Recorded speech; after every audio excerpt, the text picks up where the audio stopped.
Do you even know how things work? You can't just simply hand over your half-done project to another game developer for them to simply polish or finish. It's not that easy, especially when they're using a completely different engine. And it is way insulting for a pride of an AAA developer in which Insomniac Games are.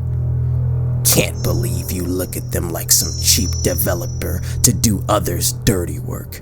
Stop being so oblivious and do background checks. You're only embarrassing yourself with your very incorrect opinion. Well, I clearly pissed you off. I'm not sorry though.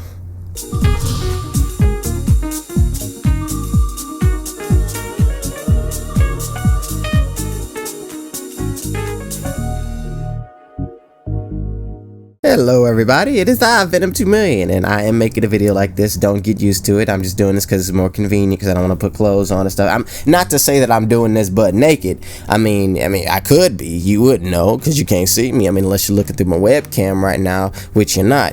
But I'm not naked. I just don't want to get in front of the camera right now. But don't get used to it, because I like being in front of the camera because it diversifies my videos from the millions upon millions of other videos on YouTube. But in this video, I'm talking about the problems that I have with this Spider-Man PS4 game. In particular, the problems that I have with the animations and stuff like that, because we haven't seen a lot. So we can't really base an opinion or make a very strong opinion on this game, because there hasn't been a lot that we've seen.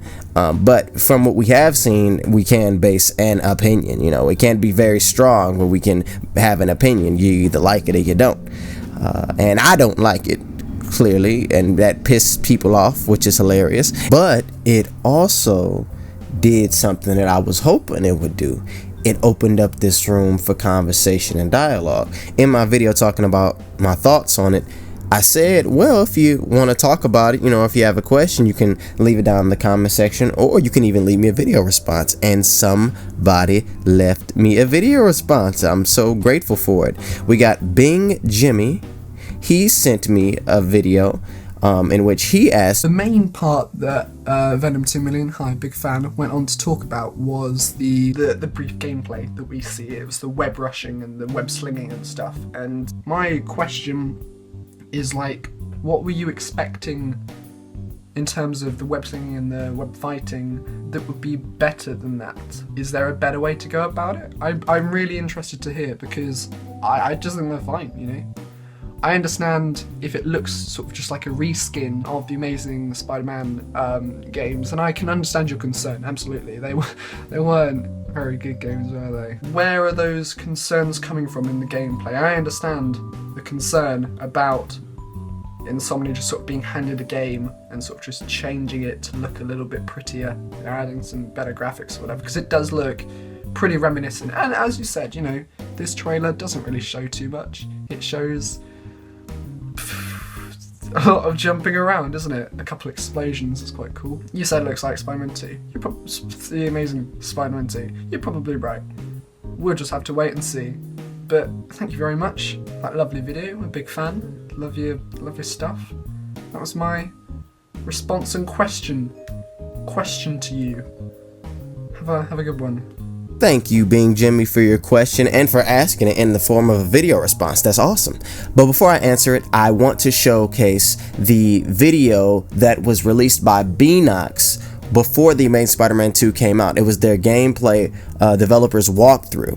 I want to showcase this because I want to curb the debate before it even happens that the games don't look similar. So I want to showcase the gameplay from the Amazing Spider-Man 2 and the gameplay from Spider-Man PS4. That way people can look at the similarities of the camera angles and of the actual swinging mechanics. So we're going to start that, and I'm not going to speak behind it. That way we can really focus. Alright, so we're going to start that.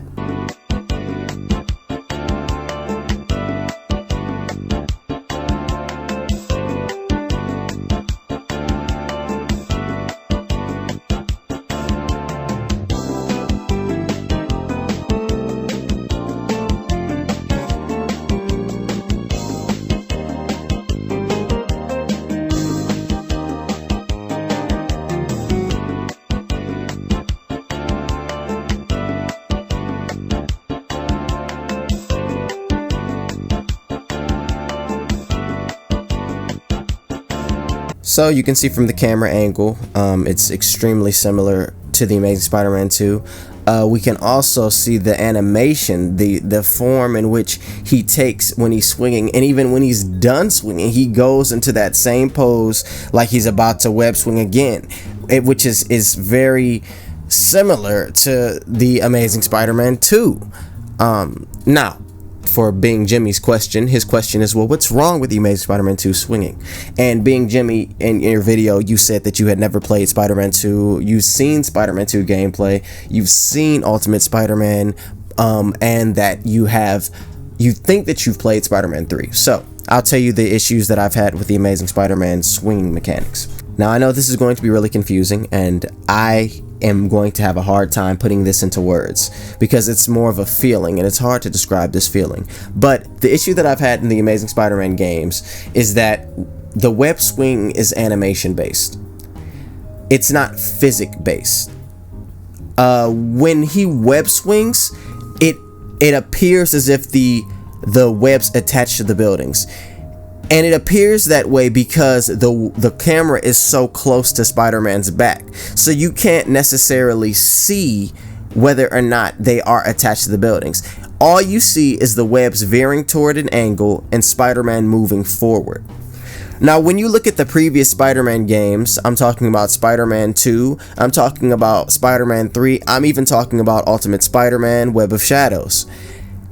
The camera wasn't so close, so there was not any way that the developers could trick you into believing that you were actually attached to the buildings, because you saw the webs attached to the buildings. And with that changed the feeling and dynamic, the feeling of inertia, the feeling of Spider-Man actually moving forward, him actually falling at a pace, and when he shot a web, the snap of that web hitting that building, stopping him from falling, and pushing him forward was felt and seen. Whereas in the Amazing Spider-Man games, the camera is so close that that feeling or the visibility of you getting that feeling is not there, and you visually don't see Spider-Man snap from the sudden stop of him going down.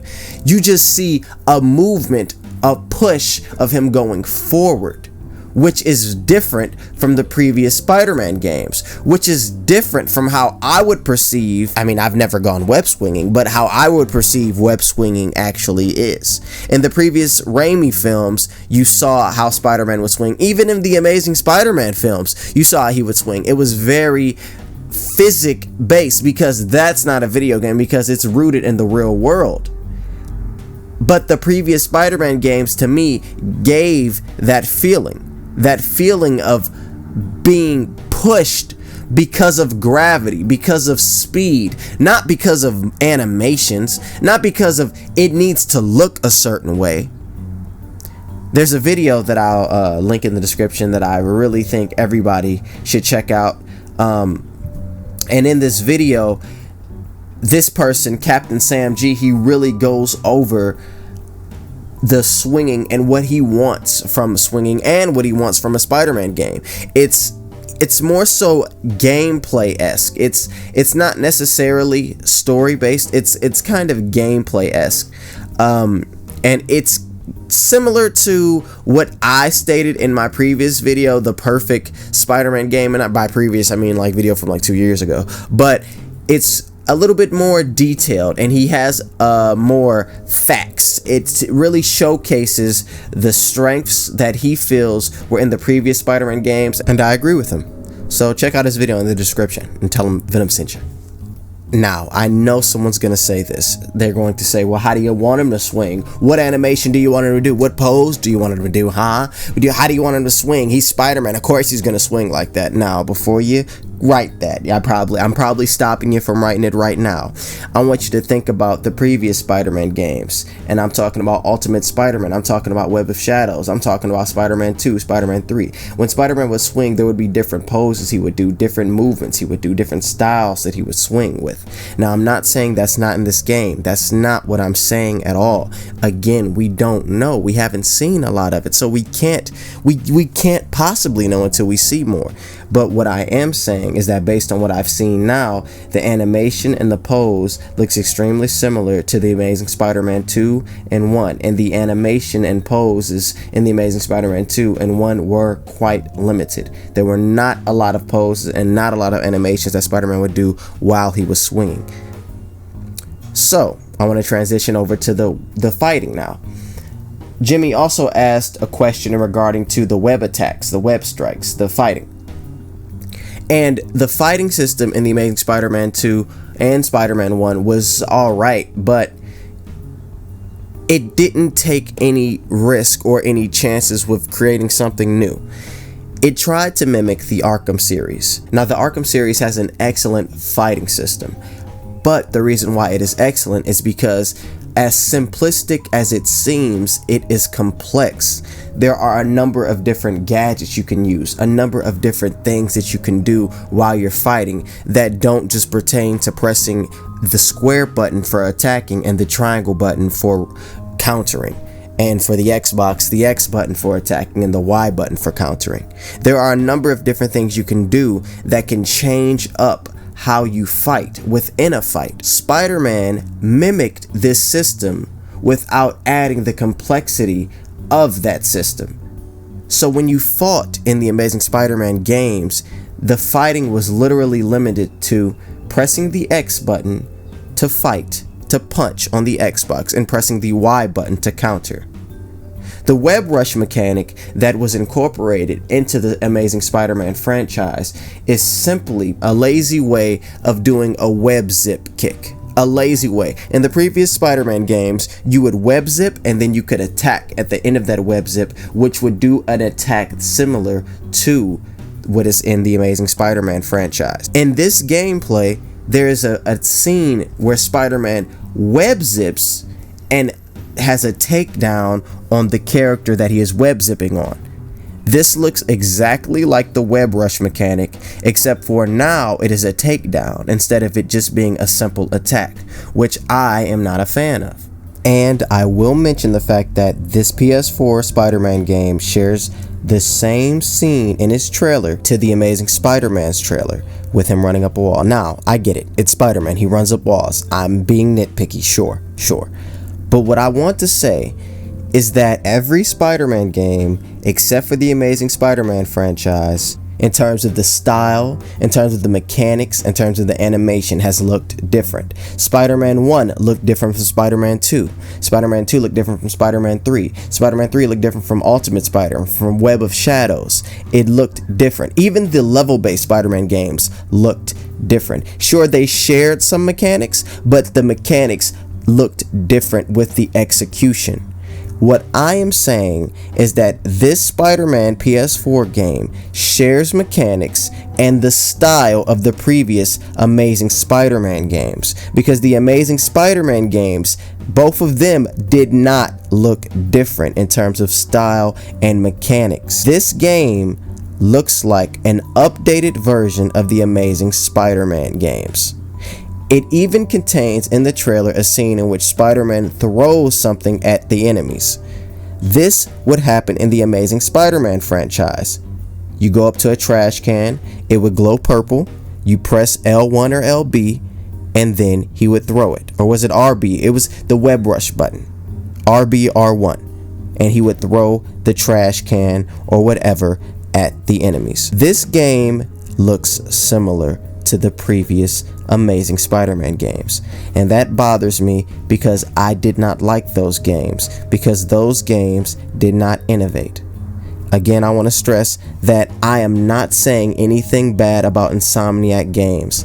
I know who Insomniac Games are as developers, and I respect them. I've played Sunset Overdrive, I've played Ratchet and Clank. I respect them as developers, and this has nothing to do with them, whether or not I feel like they're capable of making a Spider-Man game. What this has to do with is that it looks like they were given assets from the previous Spider-Man games that Beenox worked on, which I might add is something that regularly happens in the gaming industry. Beenox were given the assets of the canceled Spider-Man 4, and they used them to make the Amazing Spider-Man. But instead of adding onto what was previously there, they created their own thing from it. This happens regularly. Call of Duty is a great example. Each developer has the assets to the previous Call of Duty game, and they use that to add, to innovate, quote unquote. So this is something that regularly happens. This is in regards to the comment that I used at the beginning of the video. And it appears that Insomniac Games were given the assets, and they have not, at least not yet, added enough to make the game stand out from the previous Amazing Spider-Man games. So, if you agree with me, let me know in the comment section below. If you disagree with me, let me know. If you agree or disagree, let me know in a video response. Sure, you know, the more the merrier. But I want to have a conversation about this. So, I'm Venom 2 Million, telling you to hit the like button, subscribe if you're new, and peace. Have a good one. Peace. Venom 2 Million.